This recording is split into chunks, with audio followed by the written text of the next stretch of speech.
I was born there, I learned to walk there, and I'm sure they thought I'd never stop once I learned to talk there.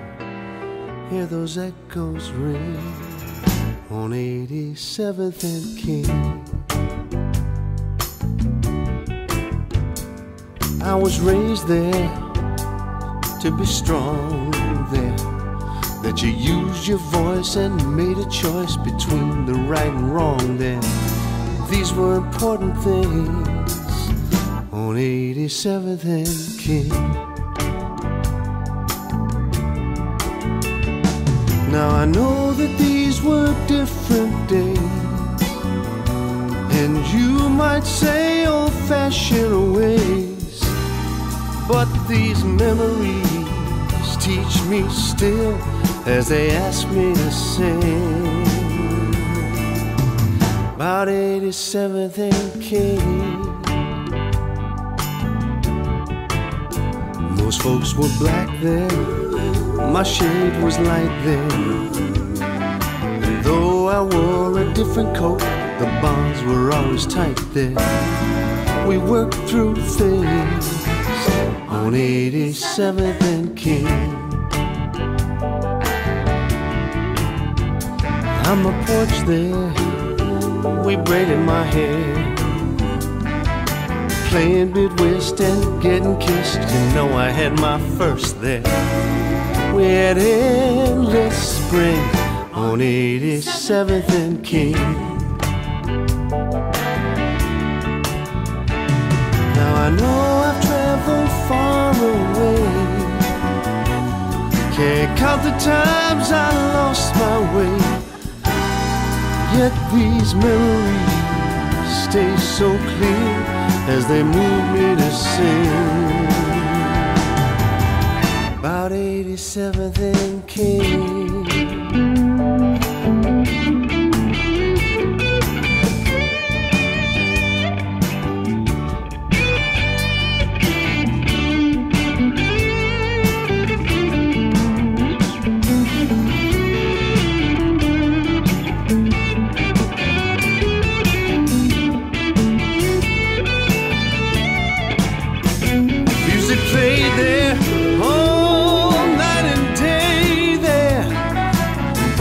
Cold outside, we danced like it was May there. Grab your girl and swing down 87th and King.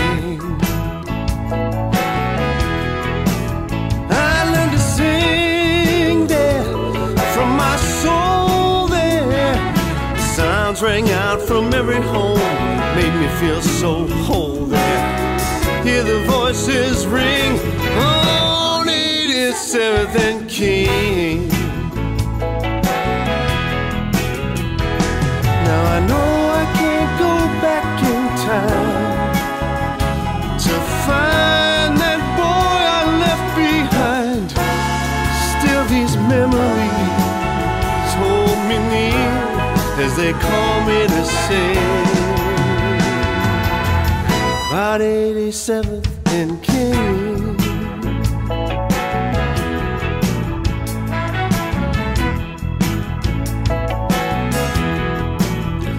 We had some hate there, but so much love there. And looking back, we all believed we were watched from up above there. Let the church folks sing about 87th and King. We could fly there on his wings there. And when he died, they named this street, but he always was the king there. We saw freedom ring on 87th and King.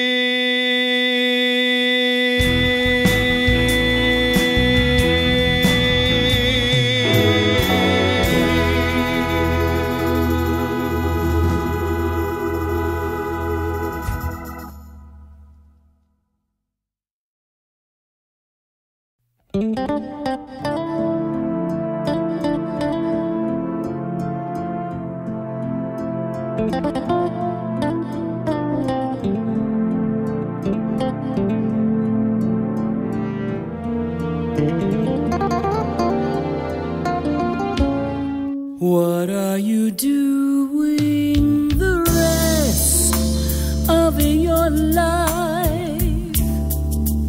North and south and east and west of your life. I have only one request of your life, that you spend it all with me. All the seasons and times of your day, all the nickels and the dimes of your day. Let the rhythm and the rhymes of your day all begin and end with me.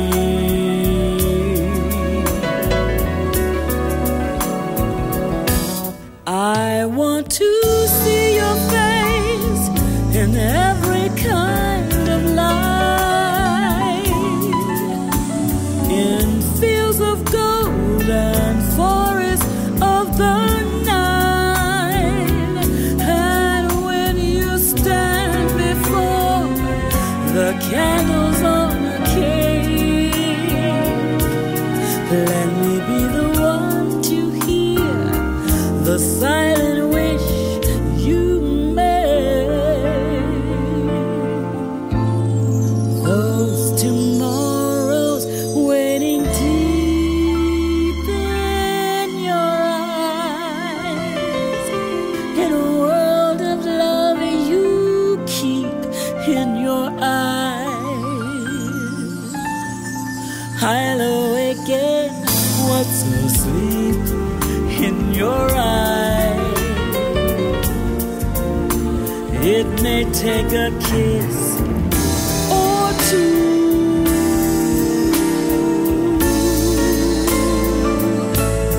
Through all of my life, summer, winter, spring, and fall of my life, all I ever will recall of my life.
trips we go on so frequently. All day. Another day in paradise, that's right.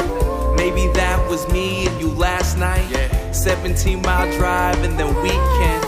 Tour around Carmel for a weekend. Or we could take the one up to Santa Cruz. Come with me.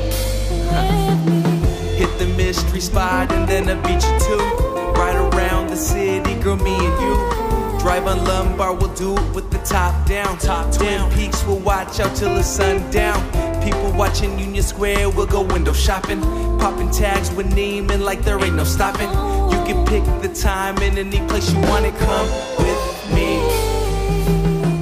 It's a sunny day. So sunny, baby. We've got lots of time. We got all day. Let's go out and play. Let's go outside. Leave our cares behind. Just leave them up. Window shopping, downtown walking, inside a walk cafe, lunch for two. The two of us. We'll do it all if you will come with me. Just come with me.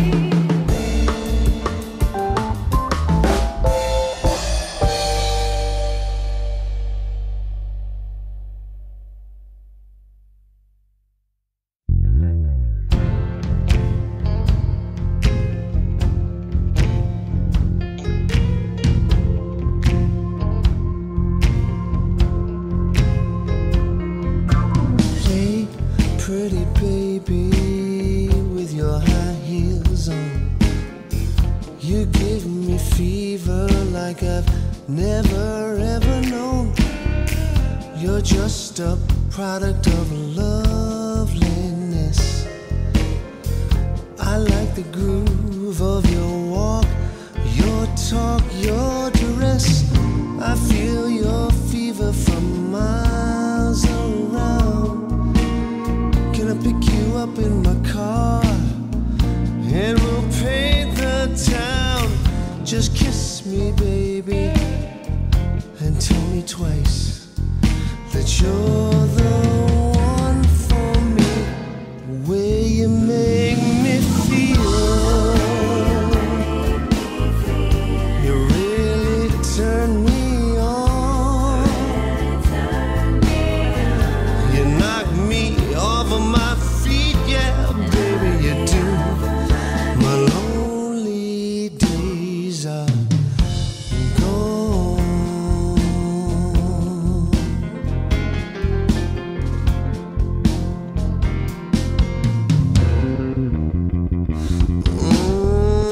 I like the feeling that you're giving me. Just hold me, baby, and I'm in ecstasy. Oh, I'll be working, girl, from 9 till 5 to buy you things, to keep you by my side. I never felt so in love before. Just promise me, baby, that you'll love me forevermore. I swear I'm keeping you satisfied, 'cause you're the one for me. The way you make me feel,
Nine, 8, 7, 6, 5, 4, 3, 2, 1. It is now time for the Indie Live Spot right here on your station GHP Radio, your independent music source.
you love me, if you miss me, come and find me.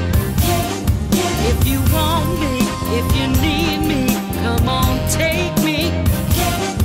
If you want me, if you need me, come on and get me. I'm ready to try. I'm ready, so let's fly. I'm ready to fall in love. Let's give this a try. I've been standing here and I've been waiting here, waiting patiently. So if you want my love, come on and get my love. Baby, come and get me.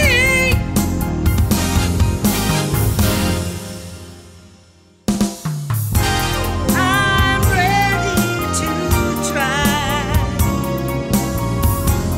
I'm ready, so let's fly. If you want me, if you need me, come and get me. If you love me, if you miss me, come and find me. If you want me, if you need me, come and take me.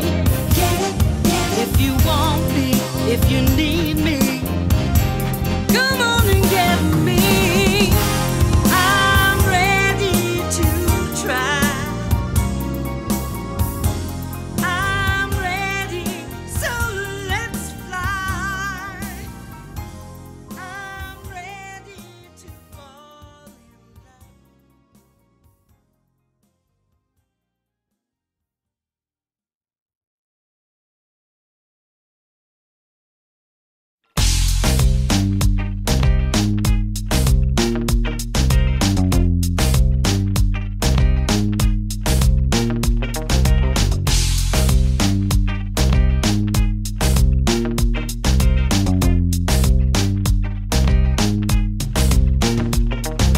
Wind blew this morning, came with a warning. Turn on the TV, troubles everywhere I see. My plan of action, no satisfaction. Everywhere I need to be, distraction get the best of me. But I'm on my way, can't stop me. There's a brighter day ahead of me. But you never give up the fight, stay inside the light. Patience is the key, where you want to be. But you never give up your dream, hard as it may seem. Man, just not how long, inside you must stay strong. But you never give up your hope, someone will handle wrong. Hold on and on and on and on and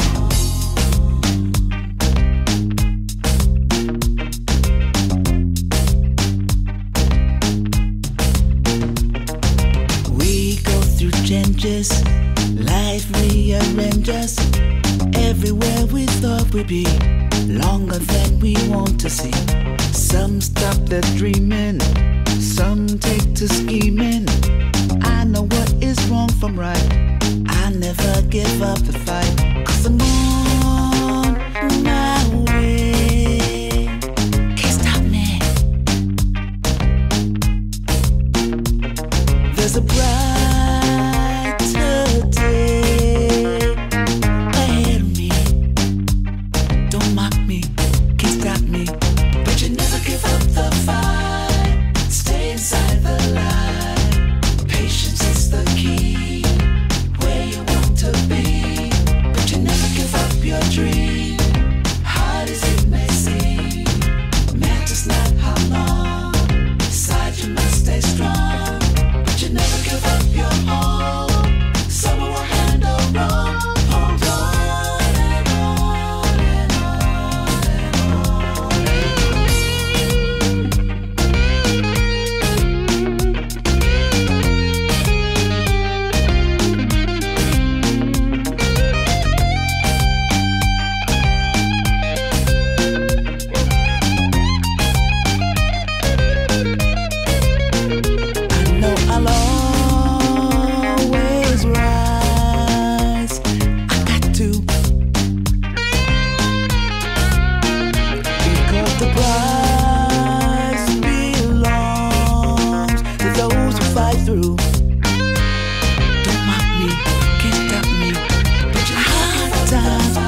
Nothing special and need for something more.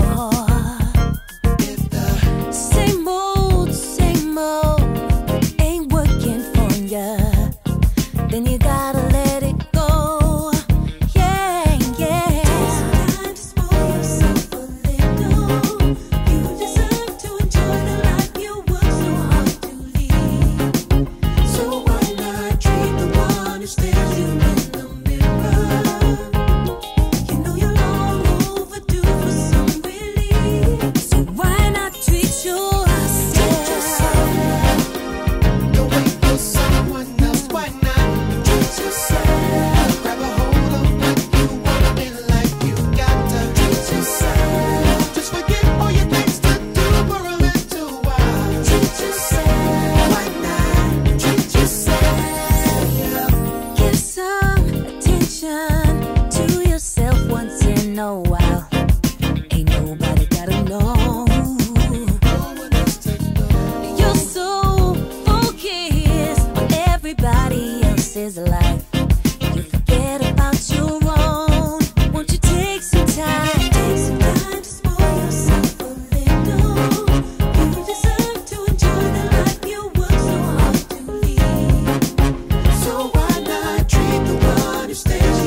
Why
trying to find you anywhere.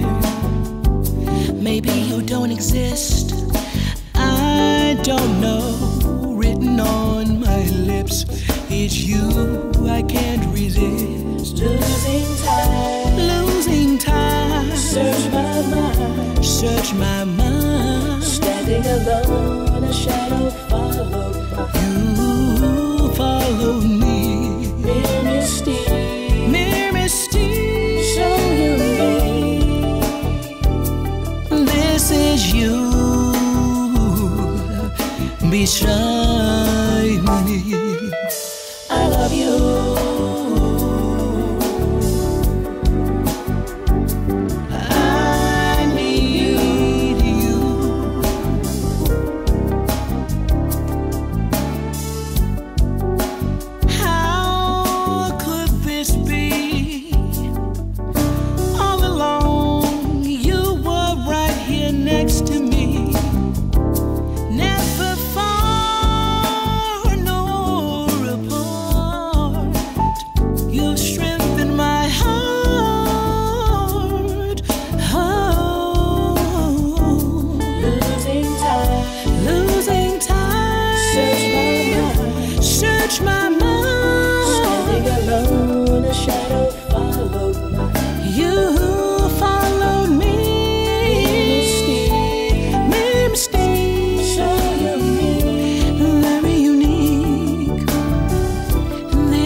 All right, ladies and gentlemen, welcome to the show. This is the Indie Live Spot, GHP Radio, and we're very excited about our guest today, and we're going to be talking with Mr. Tony Exum Jr., and he got some great music on tap for us today, and my co-host Joyce Spencer Ray MAC and Griselda is here, and let me just give you a list of some of the music that you just got through hearing. at the top of the hour here on the show. I want to give you that first, and then what we'll do, we'll get into what we got to do here. So at the top, you heard Tim Jeter and Chris Jordan with All Over Everything, and you also heard Terry Tuck with How Do I Say. You also heard the sounds of the Moore Twins with Two Occasions. I'm sure y'all was familiar with that tune, one of the classic covers there. And then you also heard Yvonne J with her new one, Ready to Fly. Dory Pride with Never Give Up the Fight. Also Rena Scott with I Love That, or A Love Thing, excuse me. And also Katie Burgess with Treat Yourself. And we just finished it off with Miss Kia Michaels with I Love You. And so join me and help me thank and welcome our guest today on the show, Mr. Tony Exum Jr. Thank you. All right. Yeah, welcome back, sir. We're glad to have you back.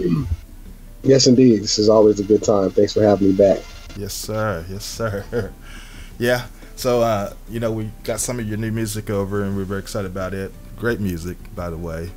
And we're going to let our listeners check out some of it, but we want to actually talk with you a little bit and see what you've been up to since we last talked. Wow. So let's see, that was 2013, 14. Huh? Well, let's see. I've been, staying as consistent as I can, touring as much as I possibly can and playing, just as we do, just trying to work and meet as many people as possible, perform and grow. It's been kind of a period of growth for me, and both personally and professionally. Mainly just learning the business. Around the time when I was talking to you guys last time, I was, kind of managing my own career and, kind of got put with a bunch of stuff on my own shoulders. So went through a little bit of time where I felt like I was kind of, slipping away a little bit. And because 2012, 11, 12, and 13 were so busy, But I can't complain. I actually, was able to keep some consistency going. I played a few festivals during that time. And I really just concentrated on live performing. Now I'm back to, getting into the recording thing and working on the music, as you know. But at that point in time, from there to about maybe last year, I was really just trying to perform as much as I could, and learn the business. But I mean, it's like I said, it's been up and down personally. I got married and divorced. Oh wow! Oh my goodness. So that taught me a lot, and you'll probably be hearing that in the next 3 records. But excuse me, Tony. I was going to ask you about that because you got married and divorced the next week, wasn't it?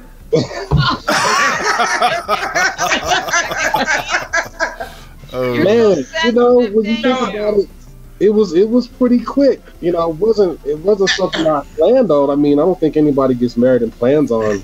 Exactly. It's not the case. I said on Facebook, I said, congratulations, Tony. Right, and it was so man. Because everybody was still getting those kind of messages from people, and I'm like trying to bite my tongue. Like, should I tell them that it's yeah, thanks. All right. Well, yeah, we're still legally married right now, so okay, thank you. But yeah, short answers. So short answers are the best answers. With that, so you did post it on Facebook that you had got a divorce, though, right? No, yeah, she did. I didn't do anything. I know I saw it. Listen to me. She made the decision, unfortunately, to go public with that in a very negative way. So no, that wasn't me. I would have never have done that. But you never. That was rough. But that, like I said, that's the kind of things that feed creativity and make you who you are as an artist. So hopefully, one day I'll have the opposite of that again. And but what I had to do was I had to kind of dig deep and say, okay, well, what's the one thing that you can depend on? And that's your talent. And so I just concentrated on that. But the funny thing was, when I felt like I was slowing down, when that all that stuff happened, I started getting calls. I started working a lot more. I started realizing that I still had something to say, you know, and things to do. So, and now with having Anna as a manager helping me out, so things have just started to really, you know, take off. There's a lot of good things that work. So it's been a weird, you know, 3 years, but I'm happy to say that, you know, 3 years later that you guys still, you know, feel like I'm relevant enough to interview and want to know what's going on. So I mean, it's always not lost. It happens to the best of musicians, you know, and Yes. well, what we do is you got to really know that you can deal with it. You have to have that right support system. It's never easy. It's not a process that is like most marriages, you know, relationships. So, you know, it was a big learning experience. I think all it's going to do is just help me as I've been able to move forward in my life, you know. It's turned me into a better songwriter, better musician, you know. It's almost like I got new wings now. So, you know, my new CD that I'm working on is called New Beginnings. So it's just kind of like, okay, here's another chapter, a new journey, and it can only get better from here. You know, so absolutely. I'm happy for that. Yes. As far as I'm concerned, you haven't lost a step. No. As far as I'm concerned. And you know, it's amazing how you say in relationships, whether, you know, wherever level that it's on, that sometimes when you move away from a relationship or whatever, how things start to happen, is like getting rid of, I don't mean this disrespectfully at all, so please don't take it that way. It's almost like you get rid of blockage. or dead weight. And then Or start dead to weight. flow. Absolutely.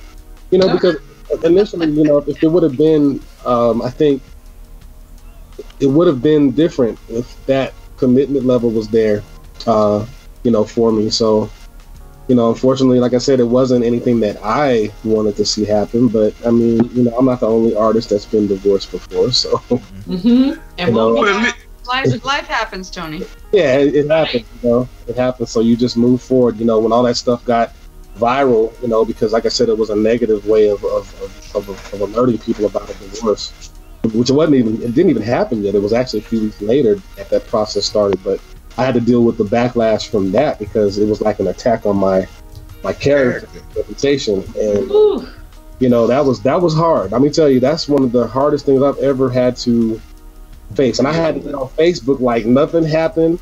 You know, I literally like the next day I was like doing selfies like, yo, I'm over here at Dutch Brothers Coffee. This coffee is the bomb.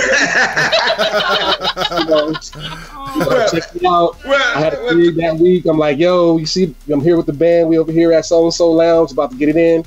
I had to completely act like, you know. Well, at least you got your boo-hoo out that way. Yeah, because I mean, behind closed doors, I'm like, what the heck is going on here? What just happened to me? No, when I saw that, I'm like, yo, I had all this new energy, and you know, I said, okay, you know what? Silence is sometimes the best defense. So I said, you know, I'll let her do whatever she has to do. I'm not saying a word. I'll let them guess.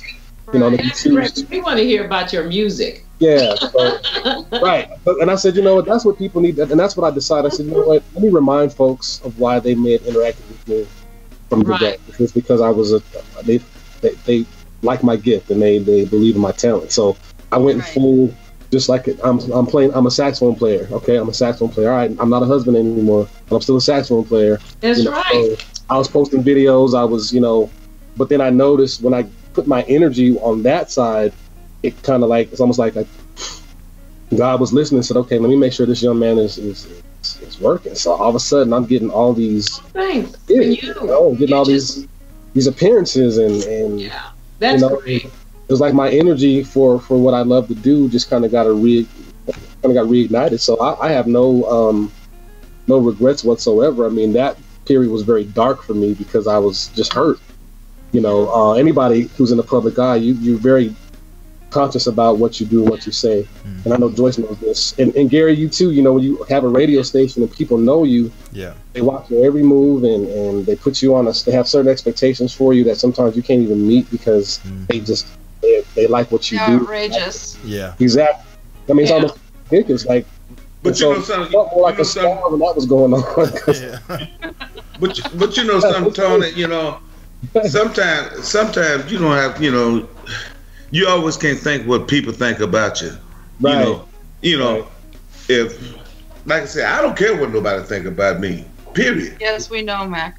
But I'm just saying, what I'm saying is that, you know, you can't just go on because you think about people, what people are gonna think about you. That ain't the way, that ain't the way to go. But you know, when I saw all that, I said, I saw you when you got married, gradually. Then I looked back again. I said, no, you know, I had mentioned it to Gary. I mentioned to Gary what the other day. I think I mentioned to you, Gary. You know, to Tony. I don't think he's mad at him, but I wasn't gonna say it. I was gonna let you say it. Yeah, I think you said it, Mac. No, I didn't say it. It was crazy. No, I didn't bring it up. Tony brought it up. I didn't bring it up. But I still want to hear about your music, though, Tony. Yeah. How has this all inspired your music? It's made me like almost go back to that kid that was, listening to Grover Washington Jr. and Ronnie Laws and Cannonball Adderley and trying to study. Like now I'm back to that being that sponge, so to speak, and kind of revisiting all my influences and it's like I said, it's like, going back to the fundamentals of the saxophone and practicing all the stuff that got us started, but trying to do it on a higher level. So now it's like I've had this period of time where I'm going back to just being that musician, but musically, now I have more confidence as far as my songwriting and I have more confidence as far as like, what I want as far in terms of production. So you'll start to hear that on the upcoming record and things that I'm going to be releasing, here pretty soon. In fact, I think one of the songs that I gave you guys with Mr. David P. Stevens, Mr. Guitar, he inspires me, he's great. So I'm like back to that, being like that, like I was when I was like 19 and 20, just ready to conquer the world and just do nothing can stop me. I'm just like, okay, this is what you do, this is what you have to depend on. So you have no choice but to just go knee deep into your art right now. This is that period of time where it's just, it's all balanced, but it's all about music. I have some really good collaborations coming up. I'm working again with Marcus Anderson on a song. Awesome. I'm talking to me and guitar player Joel Del Rosario. We've my next single is produced by him. Yeah, it's coming up, and so so many exciting things that are going on right now. And because it's like Grammy time, and so being a member of the NARAS, I'm interacting with a lot of great musicians, sending me stuff for consideration. So I'm reaching out to different people and saying, I'm available if you need like saxophone, and just really just almost going back to a grassroots kind of a mentality, that hunger that we get. Right. Like I said, that whole situation just kind of reignited what was kind of, simmering a little bit. So now I'm just like, man, it's time to, I don't know, you guys might get a full-length album from me next year. You might get 2 EPs and an extra single. Like I have all this music I need to get out because, I kind of feel like I have to play catch up because I've got 2 albums out and a couple singles. So I need to get some new releases. So they're going to be lots of music coming from me next year. So that's cool. The thing. Cool. Can't wait. Yes, indeed. So especially the collaboration with Joel De Rosario. Oh man, I can't wait to hear. Yeah, he's Joel is going to be one of those guys that I really feel like on the production side, as well as an artist, I can't wait for him to really break out because he's such a soulful cat. Yeah, he's good. He's really good. He is. And really so I think he's just he definitely has his fan base, but I'm looking forward to seeing him grow as well because he's got so much to offer, and he and I just seem to be on the same page. But I like him because as a producer, he kind of knows what I like, but then he pays attention. And so when he submitted some stuff to me, he's like, Tony, I think this song is all you. This is the vibe. And he was so on point. It was like, wow, because sometimes you get producers, they just have good music and you just say, okay, I like this, I like that. But he kind of hones in on who you are as an artist and tries to get the best thing out of you, So he definitely did that with this upcoming single. And so he even named it after me. I wasn't sure what to call it. He said, man, this is you. He's like, name the song as My Name's Tony. And I'm like, oh, okay. He said, yeah. And, you're letting everybody know who you are. You're coming back out. You're reinventing yourself. He knew what happened to me personally too. So he's like, man, this is the breakout time. It's time to let that stuff go. Your name's Tony. Here you are again. Let's reintroduce yourself to the public in a better way. And I thought, wow, I would never thought of that. So that makes you feel good as an artist when people can fellow artists can hone in on that. And we've had we did a couple of shows this year. The last one was in San Diego, me, him, and Sure Will, and we played it live and the new song, and everyone's response let me know, okay, go ahead and get it ready to get out. So coming out this January, I'm not going to wait too much longer to get it out to you guys, and so other than that, just having fun being on the road and trying to figure out, one of the things that it's one thing to do gigs, but my man Marcus Anderson is like setting the bar so high with what he's doing. I'm watching him because he's a friend of mine. I'm like, okay, you were with Prince for 4 years. We all got to get our shows together now. Now we got to start not just playing gigs. We got to put together that experience, So I've been trying to figure that out, like what can I do? I don't want to copy him, of course, but there's got to be a step further we can take as jazz artists to bring that pop and R&B energy into what we do, so that we attract, the next generation that's right behind us to keep this music going forward. Long gone, Joyce, there's long gone are the days of just standing behind the mic and playing. Right. People artists don't want that anymore. They want a show. They want interaction. They want. Yes. I'm trying to figure out how to, find my niche in that whole arena of live performance too. Just trying to figure out what Tony Exum Jr.'s idea of that is, or way of doing it. So it's been a really cool thing to see him grow. And I watch all of you guys. I watch Joyce's videos. I watch D. Lucas, and I'm still a sponge, so I learn from everybody, and I find things that I can appreciate from all artists. I'm not one of those guys that get too competitive or envious. I think we all have something to say, but I think it's important. And we have the vehicles to do it, this show and other, what you guys do in supporting, indie artists. We have a voice to be heard, and we have a platform to put it out there. So, you can't really get too caught up in what everybody else is doing. I learn. I'm like, okay, that's cool. I can try that, or, oh, he does that really good. I wonder how am I, and I might make the comparison, but at the end of the day, it's all improvement. It's all to make you a better musician, Exactly. Yeah. Yes. That's part of what's been going on with me as well. Cool. And I'm honored you watch my videos, the great Tony Exum. I do. I told you that years ago. I'm like, okay, I hear you, Joyce. I hear you. Very talented, doing your thing. I love it, and I love seeing other indie artists work hard and take their art seriously, Those are kind of people I want to be around and associated with, people that just really want to do it the right way. And we all have our different ways that we sound and the way we play and the music that we write. So there's a lot to people to choose from, and it's like I told my boy, I was like, you have those days we all eat fast food sometimes, but you don't always go to McDonald's. Sometimes you go to Sonic. Yeah. Sometimes you go to Taco Bell. Sometimes you go to Carl's Jr. So we all have our brands. One day I'm in a Joyce Spencer mood, so that's what you buy. You go see her play, then 2 weeks later, it's like, I'm really digging Tony.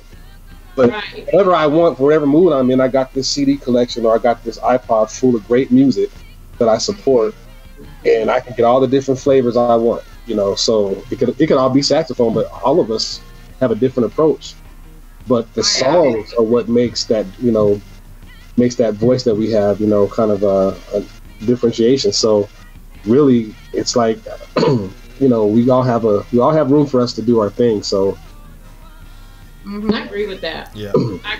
I learned from everybody. I tell people there are people who taught me that didn't know they taught me, if you know what I mean. Because when I was in college and I started listening to Coltrane, really listening to him, I really analyzed him and Charlie Parker, and I said, oh, these guys play arpeggios and everything in between. Yeah. And I realized I had to, and if one thing that I was taught when I was playing my scales, don't play note to note, but play all the way to the highest, all the way to the lowest, and come back to the first note, and feel your entire horn. And do your patterns and everything. So, and all those etudes that we used to do. Actually, I had better technique in college because I was constantly playing etudes and scales and patterns and cycle of fourths, fifths, and doing all that. But now, somebody asked me, what's the difference now? I said, now I'm more melodic, if it makes sense. Because you don't have to play these things to make a grade like you did in college. So I remember those days. I had to play those Fairlane etudes. I hated them, but now because of that, I can play in all 12 keys comfortably. But some musicians can't do that. So that classical training that you and I had exactly it made a difference. To be able to appreciate that. Playing different time signatures gives you the ability to play in different keys and different situations. So it's not a regret. But yeah, I feel the same way. Like, I kind of want to go back, like I was saying earlier, and revisit some of that stuff as a saxophone player, because now you have more experience and more confidence. You can, it's not so intimidating anymore, and you're not pressured because, your scholarship is based on, Yeah, I know, right? This is for me, not so I can stay in school and finish. It's like, and I talked to, different players, like Najee and I were talking. We tend to talk usually every so many weeks. He's become a really good friend of mine and a big supporter. I was like, man, but anyway, go ahead. So what do you practice? He's, oh man, I'm practicing this, that, the fundamentals, stick to those and try this and try that. And so, it's cool to hear a legend, like him tell you, oh man, I'm practicing scales and long tones too. I'm going back to the basics myself, and then Vandale and I had that conversation. He's like, Tony, practice your long tones, man. Like, do this thing. I learned this from that new guy, Riley Richard. He's a great player. And he said, man, have you heard his tone? I'm like, yeah, I heard him at NAMM. He's like, well, this is what he told me he's doing. He said, Tony, I did it, and my sound changed like in 2 weeks. It was like I was a different player. So he's like, try it. So we're sending each other videos like, okay, do this. Backstage, D. Lucas and I'm like, man, you want to work on your tone? Here's the best thing to do. So I'm showing him some technical stuff that I do. So now he's doing that, and that's what I mean. Sharing that information just makes you a better player, and that's what you should do. I think as musicians, you should share the wealth, share that information. That's what's I agree. Going. It's up to us as the artists and you guys, running this show and the station to keep this genre going, because we don't have the record industry anymore. I don't know if we'll ever get it back until we get the 20 and 30-year-olds, buying records, because it's like it's not slipping away, but it's not a record industry genre anymore. It's the fans, right? Entrepreneurs that are saying, okay, well, we'll continue to put on these shows because the fans are asking for these artists, and we have you have the long-standing jazz festivals and venues, but in order to keep the music going, we're in a place where we have to help each other out. Like Najee was telling me, he's like, man, I want to be like those rappers. Those rappers. Hip hop, when one made it, he went back to the hood and got all the talented cats. Master P did it, Biggie, Tupac did, all the big names that we know that are legends in hip hop, all went back to those neighborhoods for those people who were talented and said, okay, if I make it, I'm going to try to set you up. So in other words, that whole, adage of I eat, you eat, so why can't, if Joyce puts out a new record and I'm digging it, what's wrong with me posting it on my page saying, hey, check out my friend Joyce Spencer single. This is hot. I think you guys will like it. And if I got 5,000 friends on my music page or whatever, and she gets 200 downloads from my 5,000 friends, but they like her music, then that just helped her out a little bit.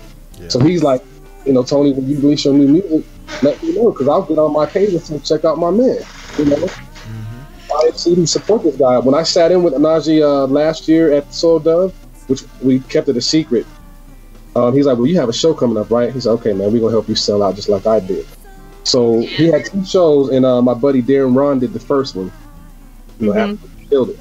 So Darren and I were upstairs talking, and I looked at my watch. He said, hey, bro, you better get downstairs before the next show opens up, man, because, you're up next. And I'm like, after what you two did, I don't know.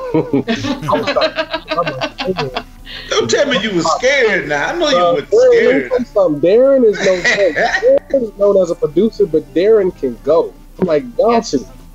Okay, all right. So I went back and I'm sitting in the green room and I'm thinking, you know what? You've been waiting for this since you was like 15. Just be you. That's right. The way he set me up to come out on that stage, it was like it was almost like I was a co-headliner. But we didn't tell anybody. You know, this is my home state, home fan base. They had no idea I was even in the building. So when he announced me, it was almost like we were at Red Rocks. I mean, the roar of applause. I was like, "Oh, Wow. That's great. said, all right, Tony." Awesome. I got on stage. You know, he's like, "Go, take the time, just play." So But I have a video of it, and it was fun. But it was just like, wow, he really supports me. And this is the dude that I patterned myself after, that I looked up to. That was like larger than life. Because you got to remember, Najee back in the day, he wasn't one of those just like jazz artists. That dude was a platinum selling, Right. gold selling artist. You watch BET and his video right after Luther Vandross or something like that. Oh, like yeah, he was all over the place. Yes, he was. Yep. So this is not some guy that's just, you know, a great player that we all know in the jazz room. Him and like Gerald Albright have this larger than life, you know, Yeah. fan base Yeah.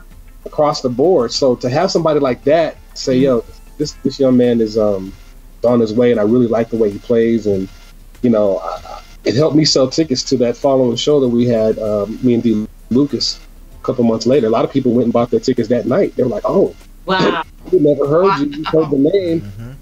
You know, we just heard the name, but we didn't know you played like that." And it's on YouTube. I mean, I just was like, okay. After a while, I forgot where I was at. I was like, okay, now he's back there smiling at me, and I just played. I went back and forth. That was scary because I'm like, oh, what is he gonna do? Can I step up to it? It got to the point where he stopped playing. I was like, you know, every trick that I know, I'm like, okay, because he's gonna get real bebop-ish. So, think, Tony. My bebop bag of tricks, like you remember all that Charlie Parker stuff that you don't play very much. You better find it because he's gonna. And he did, but it was like this really cool experience to see him and his band, you know, really just kind of say, man, you know, do your thing and just have fun. And I will never forget that. When I walked off that stage, I was like, that didn't happen. You know, I think all of us had those moments. I was so happy, but I was like, wow. And all I could do was just thank God. Like right then and there, I got on my knees by myself in that green room, like, thank you. Yeah. Hello. I was. But you know something, Tony. You know that you know it was a blessing that Najee helped you. Yeah. It's a lot of them, you know, don't want to help. Right. Very There's true. a lot of them out there, and that doesn't make sense to me. You know, and it doesn't make sense because I don't think they realize that it's artists like me and Joyce and D and Vandell and all these people that I mentioned that are quote unquote indies that are keeping this genre going. It's us. Right. It's the reason. We're the reason why there's the radio formats that you guys are doing. You know, all over. Very true. You know, And because if it was just on those top 30, right, top 20 artists that they depend on, we wouldn't have a genre. The indies are keeping this stuff going, but I don't think they realize that, or maybe they do. Oh, they do. Believe it, they do. You know, only thing they don't know what to do with these indie artists. They really don't. The industry don't know what to do with you. No, they don't, because there's no it's like a catch-22. You know, we love this platform because that's how a lot of us got heard. We didn't have to get the record deal, you know, move to Los Angeles or New York, you know, and try to shop a demo and sign our lives away, you know, for a couple albums to try to get heard. But you know, we appreciate what they did, you know, with what Gerald did, what Najee did, what Walter Beasley, George Howard, you know, somebody that doesn't mention a whole lot, what those guys did to kind of open up Jeff Lorber, you know, and he, you know, back in the day, what they did kind of made it possible for when what we're doing now with this technology and you don't need a record label for anything anymore, you know, period of time that we're living in. They kind of paved the way, but at the same time, some of them, not all of them, some of them, like Gerald, all the guys that are really the legends, they celebrate. They're like, man, we're glad you guys are around. You keep us going, you know. But some of those guys, man, they're real selfish, and they got stuff in their contract that won't let other artists that play the same on the same day, and they got the festival market that we're all trying to break into. Some guys have multi-year contracts that say, you know what, I'm going to heard that. So that's true? Yeah, it's true. Very true. So that's why D. Lucas and I have that kind of Booker T. Washington kind of mentality. Like, we're gonna get it ourselves. We're gonna pull ourselves up from our bootstraps. We're gonna go out there and we're gonna find our fans. And I don't care if it's a 50-seater venue or a 500-seater venue I have to rent out. And I have to say to everybody, you want to be on the show, you got to get yourself in, and we're going to do this show. Everybody's going to get paid. And I got my band to back us up. Bring your CDs, bring all your merchandising, and we're going to put this on for the people. And then that's how you build your fan base without having to wait for such and such promoter or booking agent to take you in. And then when you do that, that's when they start paying attention. So a lot of artists realize, like, do it for yourself and work hard at it. And eventually, some of the people that have more...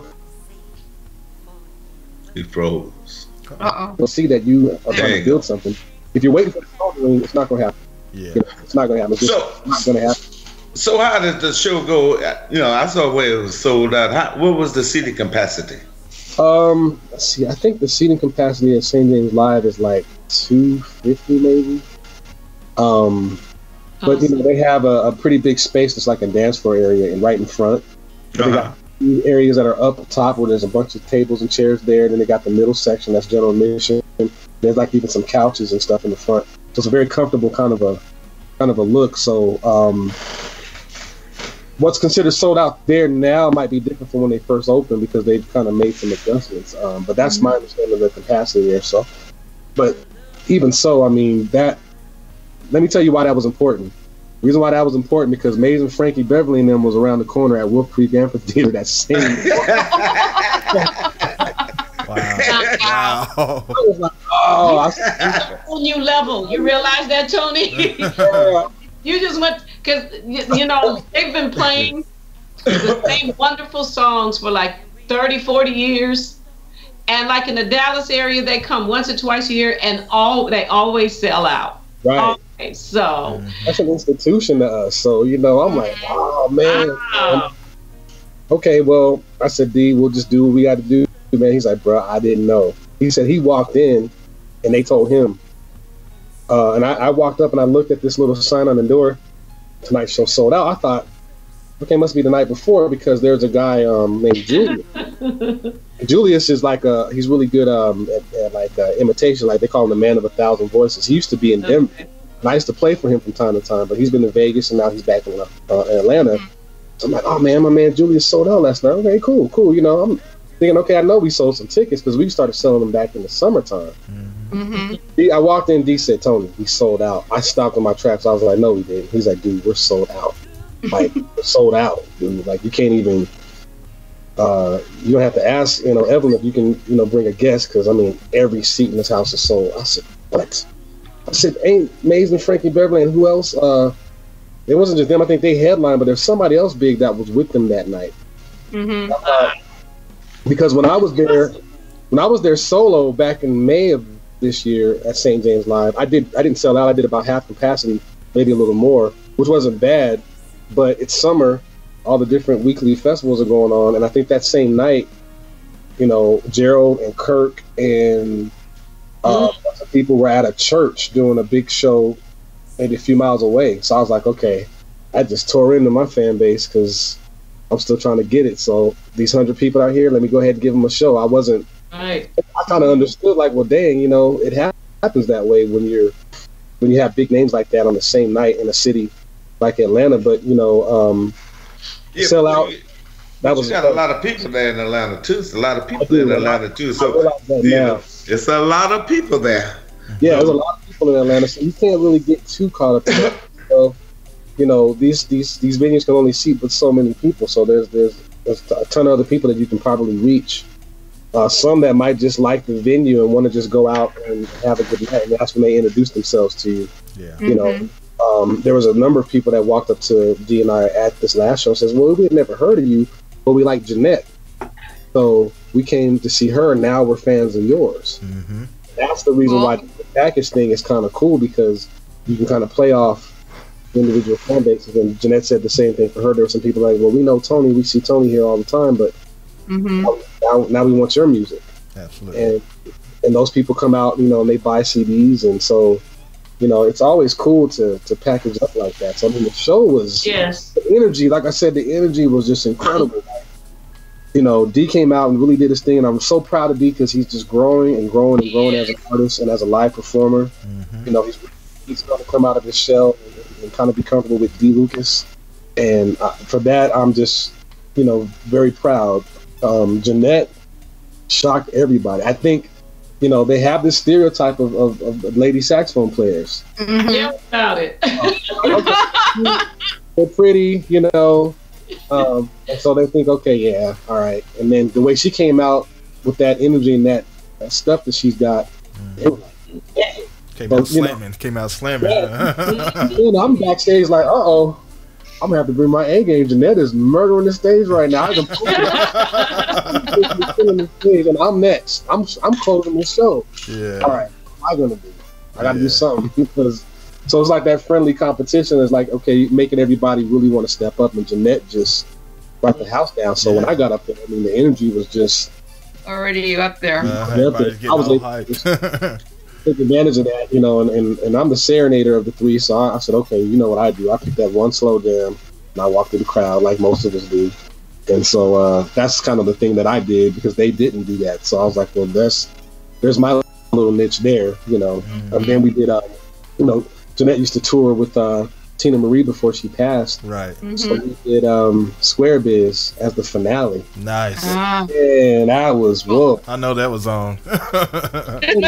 Yeah, it was, bro. I mean, you know, them Atlanta boys, the band that we had, you know, we had some really heavy hitters that worked with a lot of different artists, you know, nationwide. So we had an all-star band, and them boys tore into that song, so they just made it easy for us. And that was another thing. The band was incredible. Yeah. You know. Oh, I can just hear it. Just hear the horns. Woo! So, you know, we just had fun, and we went up there and did that, and the crowd, you know, they really, I mean, they hung out with us for quite some time to get pictures and sell CDs, and that's always a good thing because, you know, sometimes when you do a show, once it's done, and people go home. But a lot of people were like, no, we want to take a picture, we want to meet you. Yeah. And that's why we knew. And then, I mean, immediately after that, Dee's calling me up. He's like, hey, man, the phones are ringing. So we were just able to get me, him, and Jeanette again at Yoshi's in January. Wow. I believe we have a couple of, maybe a date or two after that, like in Sacramento and in Seattle coming up. So that was on my prayer list, by the way. Yeah, I know. Well, that's great. Let's do this. Let's go ahead and jump into some of the music, and then we'll come back and talk. We'll come back and talk some more. Cool. And in fact, Tony, I think what we'll do, we'll go ahead and I want to do the track "My Name Is Tony" first, and then we'll follow it up with the one that you had a collaboration with Mr. Was it Stevens? The dance. Dance Close? Yeah, Dance Close. Yeah, we'll do those two, and then we'll come back and talk some more. And then if we have time, we'll even play some more selections. So, cool. Let's see. So, and you did talk briefly a little bit about My Name Is Tony. That track, that was the one we were talking about with Joel. Is that the one that Joel Rosario? Yeah. That was him that produced it, and you know, and I did some writing on it too, but he kind of gave me a great song, so I was able to really freely write my parts, you know. So it's a collaboration. It's a fun song to play. It's got that. Reason why we called it "My Name's Tony" was because he was like, man, you know, I see you at like a barbecue or a cookout, you know. He said, not just single again, checking some young lady out. And he said, this is the song that comes on when you walk up to her. Hey. I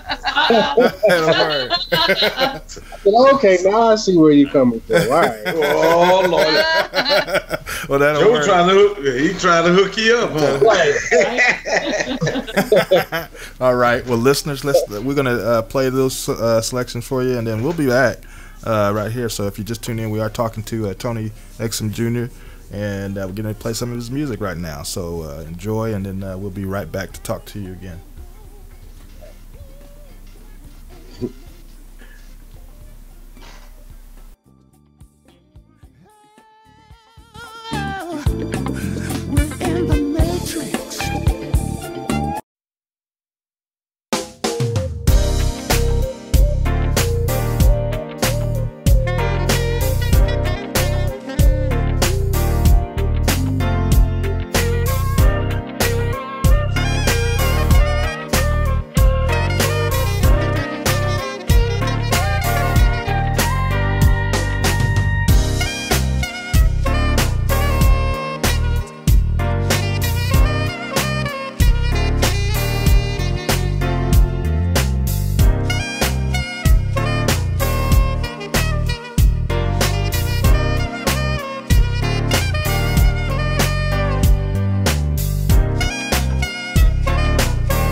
about my saxophone on this song.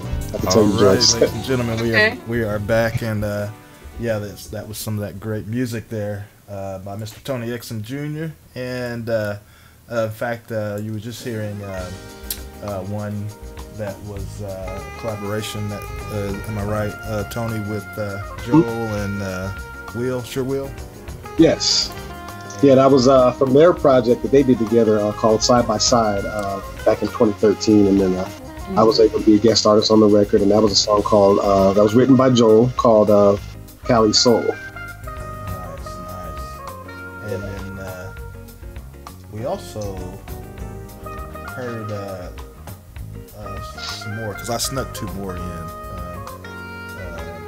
while we were talking.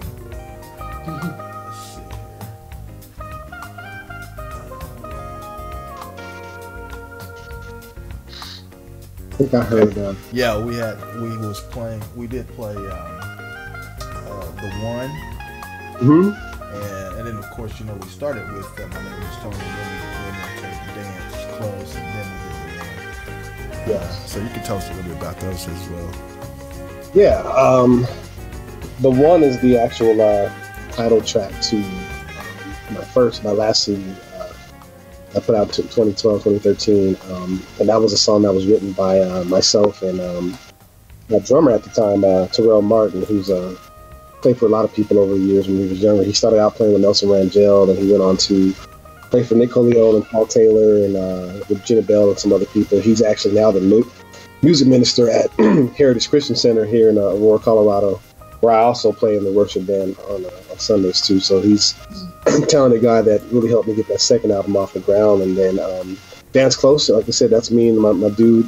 We call him Mr. Guitar, David P. Stevens, who's really doing his thing right now. I'm so proud of David. He's really getting out there. Now, where's he out of?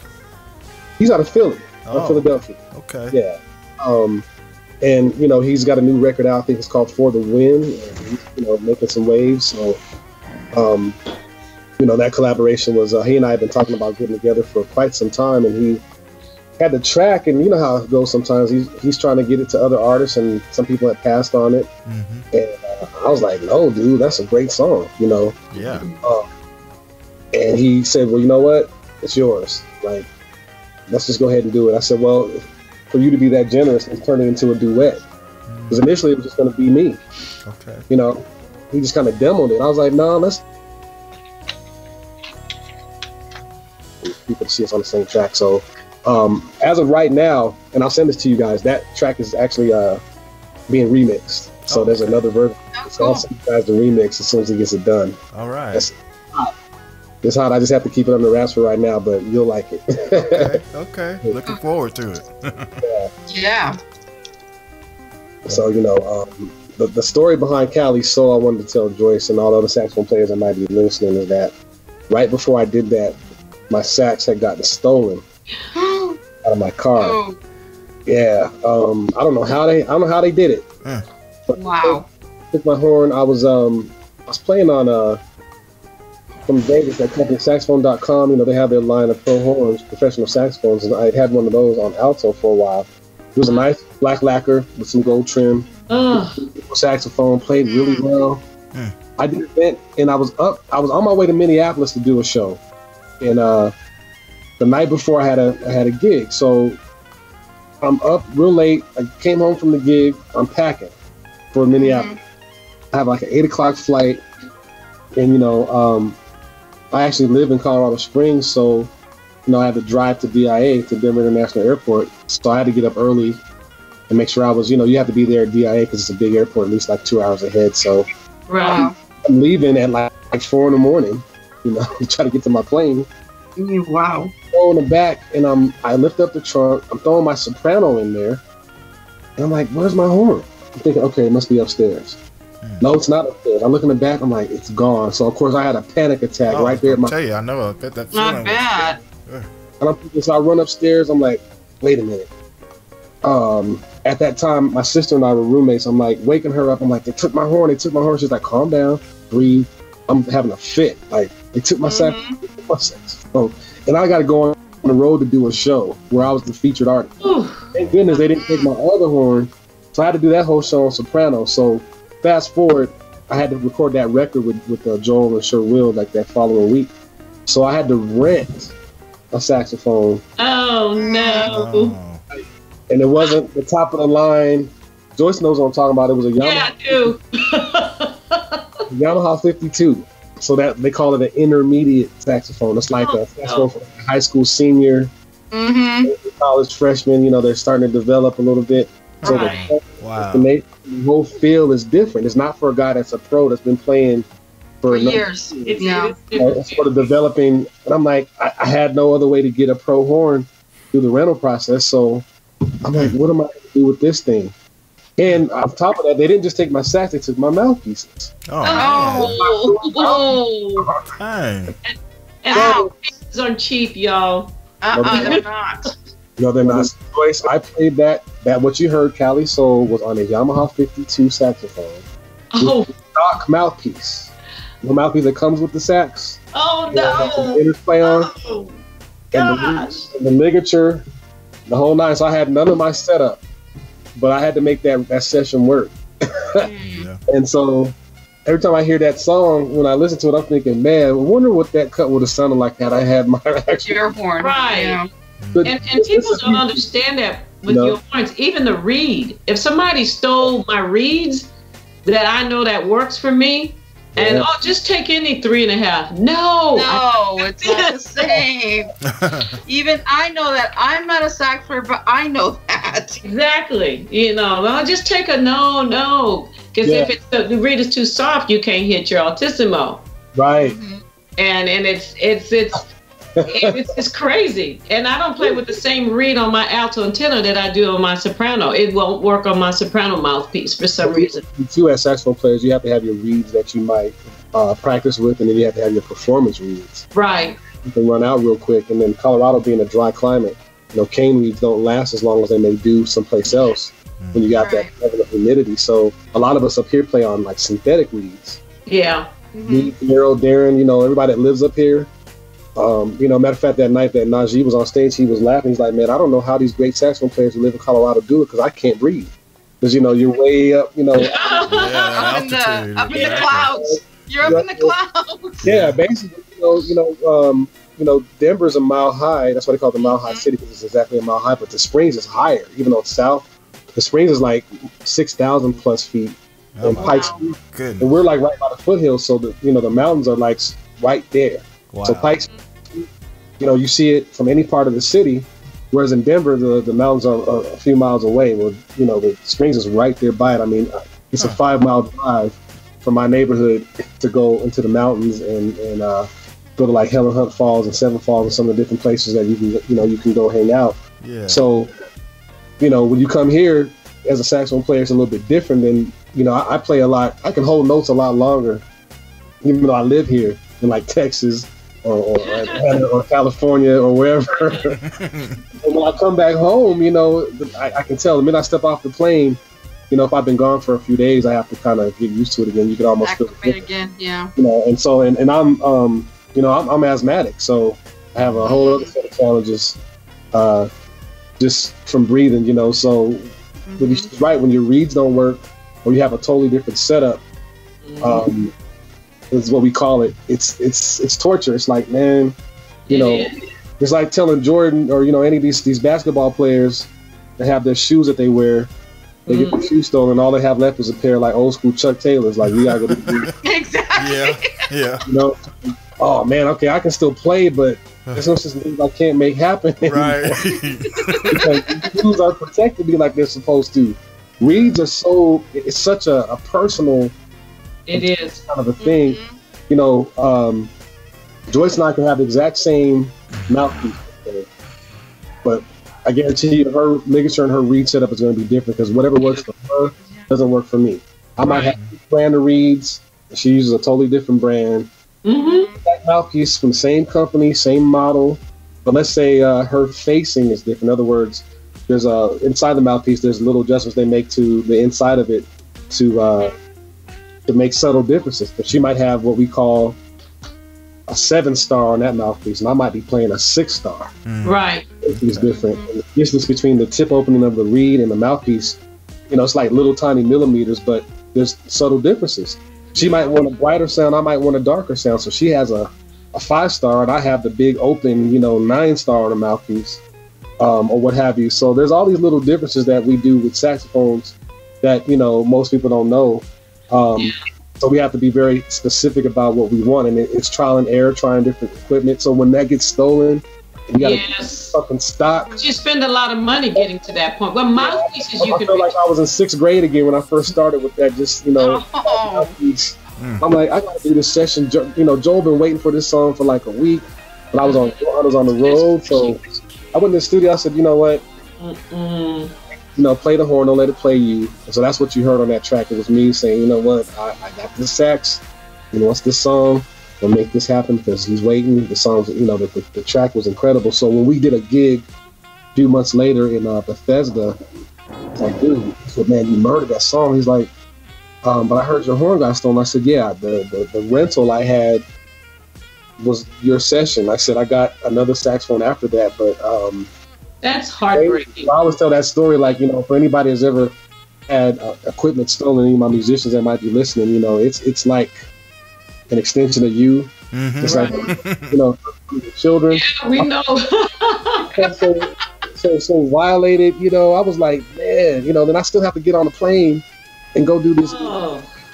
And, I can't imagine the anxiety behind that.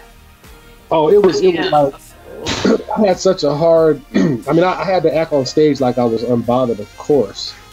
But in my head, I'm thinking, how am I going to replace the fact that, number one, you can't make a living playing soprano when you're doing side gigs. You can do it as an artist, but... Mary Meadows does it.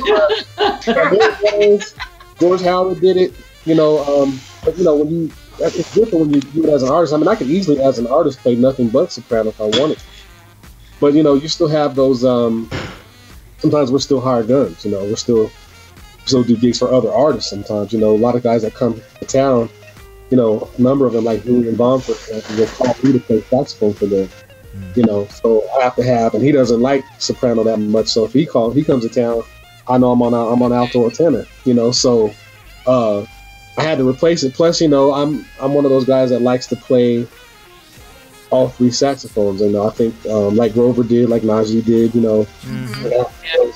on all 3. They're all 3 different instruments to me. The approach is different on all 3, and so I had to find a horn one way or another. So it's just an interesting story because that's the first time in my career where I had to borrow. Where was it stolen from? It was stolen from my car. What they did was my car was locked, but I think because people watch you. I come home in the middle of the night. Okay. I got cases on my, I got my horns on my shoulder. Me leaving my apartment, going into putting horns in the in the trunk or whatever, or in the back seat. So I think they was just kind of. They was watching me, it was casing me, so I was like, okay, let me catch them off guard. So I'm coming home, I lock the car, thinking, okay, it's gonna be cool. I'm gonna go up here, pack, and come back down and head to the airport. So in that 45 minutes, I was upstairs packing. They went in there, kind of like when the locksmith comes in and helps you out when you lock. Right. That's exactly what they did. There was no evidence of forced entry or nothing like that. But they the lock took what they could get real quick. And it was that fast. So every time I hear that song, I think back to that time period when I was sitting like, oh, man. And I guess they found your horn. Though, did you file a police report? Yeah. Never found it. They never found it. So whoever, I wonder if it was, if it was a musician, because I figured if they stole it, they were probably going to pawn it at some point. Or, ready for it. So I never found it. I even put it on. There's a thread that's on the internet of stolen instruments. Okay. Where you can put the description and the serial number and the brand or whatever. And they never got recovered, which is fine. Now I'm endorsing Sax Dakota saxophones, and they're great horns. So I made up for it since. But every time I hear that song, you know how it is. You hear a song, brings you back. Yeah. Takes you back. I was in the panic zone. Right. Oh gosh, I was to hear that. Okay. Wow. Well, you mentioned. I'm sorry. Go ahead, G. No, I was just gonna say we're down to 10 minutes or less than 10 minutes before we end. So I was wanting him to kind of get plug his website. Oh yeah, kind of where they can get you, but go ahead and hold of you and your music. Go ahead. No, all I was just gonna say was that because you mentioned Grover Washington Jr., I got to see him once live before he passed away, and I remember on the stage they brought in this huge saxophone. They had to roll it in on this cage thing that he played. I'm like, I never knew there was something that big for him to play, and he was like, I was like in shock, but. He did such a great job. He was an amazing performer. You know, speaking of Grover, next Sunday I will be doing in Denver, if anybody's in Denver listening, a tribute to Grover Washington Jr. Nice. At the Clock Tower Cabaret in downtown Denver on the 16th Street Mall. I've been wanting to do one for a long time, so I'm really excited to pay homage to my hero there. And then I guess to plug the social media stuff. Is that what you're asking? Yes, sir. Okay. Yeah. So you can reach me on Facebook. My music page is Tony Exum Jr. Music. I have two other pages, Tony Exum Jr. and Tony Exum Jr. 2, which is like my little expansion page. You can find me on Twitter at MISTEREXUM Jr. So Mr. Exum Jr. And on Instagram, I am at TXM Jr. My website is TonyXMJr.com. And my music is all online. So anywhere where music is sold, iTunes, CD Baby, Amazon, Google Play, Apple Music, pretty much anywhere where music is sold online, you can find my 2 albums and my 2 singles. And My Name's Tony will be coming out mid-January 2018. That'll be on iTunes as a single to start out with, and then the new album, New Beginnings, I'm looking at a late April release. All right. I'm gonna have to steal that, Tony. My name is Joyce. There you go. You're crazy. Miss Joyce will be happy. I want to give a shout out to everybody in the chat. I got the chat on my phone here. Everybody that's been listening, I appreciate you guys and the compliments and everything. So if you're on the chat, thank you so much for checking me out. You know, stay in touch. I really appreciate the support. You have no idea how good it feels to know that people are listening and watching and buying your music and telling other people about it. So let's see, Yvonne J, how are you? 510 Jazz Incorporated, thank you. Gia, thank you. Let's see who else is on here. Bobby Porter. Bobby Porter, Henry Nixon. Yeah. And this, I'm trying to pronounce this lady's name or person's name. It says, hi, Tony Exum Jr., the real deal. Wow, thank you. Someone said earlier, let me see. They said I sounded like George Howard. I'm like, that's the biggest compliment you can give me. That was my favorite guy on soprano. I love George. I still listen to him. Nice. And Larry Talbot, yeah. So thank you guys so much in the chat room for supporting GHP Radio and supporting myself and Joyce, and I really appreciate it. So very happy today. Thank you guys so much. Absolutely. And also the Ninja, he was also give you some shout outs and compliments. Oh, okay. David McLaurin. Hey, McLaurin, yeah, man. Thank you, David. Appreciate you, man. And Larry, thank you too for coming in and listening and everything. I appreciate the compliments. You know, really do. It makes me feel great. And the 3 of you guys, this is like a reunion. Thank you. Don't let another 3 years before I come back on the show now. Like, no. And especially now that you have Anna as your manager, definitely. Yeah. So I'll see if I can come back once the new album is out. Oh yeah, please. Yeah, that'd be great. Yes, absolutely. Joyce, stay in touch. Joyce, you stay in touch. Will do. Certainly. I'm thinking. Answer your phone. Well, you just throw them under the bus. Pattern for you. Nobody answers their phone when you call. What's up with that? Take the hint back. I can't even say anything. You know what? I have a new number, so actually, no, you have my number, so call me. Well. Yeah. I got it from Joel. Joel gave it to me. Oh, okay. Yeah, I'm my bad. I was on the phone. You can't hide. Well, I called Joel. Joel's out there in San Francisco, and Him and my cousin work in the same for the city of San Francisco. Yeah. So. Cool. Yeah, I'll make sure I do that. So, Joyce, I got a bug in my ear now. I'm thinking I might have to do nothing but the sax with you in Dallas. So I'm gonna holler at you. That You get the would three be of us. just too cool. It'd be fun. Great Tony Exum. You just name it. If I happen to get that club, if I happen to get a gig there, I'll let you know so you can come jam with me so we can. Oh yeah, like D. I said, hey, call these two places, but I still think you should try the Kessler too. Okay. Talk to your manager about it. I will. We'll get right I on saw that. Lisa Fisher there the other night. Oh my God, I know. It's a venue that's in the hood, but let me tell you, it is very highly rated. It is. Cool. Bishop Arts Center area, Mm-hmm. very well. Well, I'm going to work on that. So, and as soon as I get it, I'm going to call you. So, Yes, please do. book it. We'll make that happen. I think it'd be cool to have the three of us on the same stage as well. So, Okay, that sounds great. Let me know. All right. Okay. all right. Well, we appreciate you again, Tony, for coming through and sharing all that information with us and the music, man. Keep doing it. Keep doing it. I will. brother. Yes. I will. Definitely. And So- we're definitely looking forward to this new release. So we'll be, like I said, come back for sure. I will. As soon as it's done, I'll let you know, and we'll do this again. You guys have a great rest of the weekend, and I thank you guys so much. This has been so much fun. Thank you, Tony. Okay, thank you, Tony. All right. Yeah. Well, Talk everybody- to you soon. Yeah. And listeners, we really appreciate you, and also the people in the chat room as well. And definitely come back next week. We'll see. I'm not sure. Do we, Grizz, we have anybody scheduled for next Yet. week? No, nothing yet. Okay, no. okay. So that's just in the works, but we'll definitely post that information out there for you. And y'all have a great weekend, and we'll see you next time. And I'll pass it over to the rest of the crew here. All right.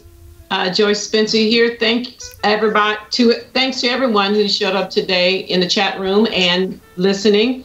And before I pass it on to Mac, I just want to say congratulations to Ninja, aka David McLaurin, my homie, for being for his Deep as the Ocean. Did I get it right, y'all? Yes. Now, that song made it in the Grammy pool. Oh, cool. Congratulations, David, which he did last year. So I think his entire CD project, which on that CD project was Sam Hankins, myself, and one more person. Who was that? So one more person. But anyway, so it didn't occur to me till months later that I was a part of that project. But oh, you know what? I'm gonna put that on my website. But anyway, so congratulations, David, and much success to you. And we'll see you guys next week. Don't forget to tell someone about what's going on here, that we are promoting and showcasing independent artists here. So share it. When Grizz puts it out there, grab it and share it on your timeline as well. Thank you. All right. Well, everyone, y'all, hey, Tony, glad to talk to you and see you again after all these years. And this weekend, y'all just have a good weekend. And see y'all next week. All right. Thanks, guys, for chiming in on the chat room, gang. Thank you, guys, for being here today. And thank you to our listeners that are anonymously listening, tuning in. Thank you. And again, thank you, Tony, for being here, for taking the time to be with us. It was great having you back. We missed you. We have missed you. I'm glad you made it back. Guys, too. And I can't wait till we get you back when we have the new project finished. I am so excited to hear it. All right. Still don't know if we're going to have a guest next week. I'm still working on it, but if we do, we'll make the promos, and that way you can see who's going to be on. And if not, it'll just be us. We'll still have fun. That's right. Like Joyce says, invite a person, please, and share when I do post. Share the love of GHP Radio. All right, guys, have a great weekend. Be safe out there. Love you guys to the moon and back. See you next week. All right, and we're gonna end it on Tony Exum Jr. Lovely conversation. Okay, so we'll see you next week. Goodbye, everybody. Ciao. Say, Tony.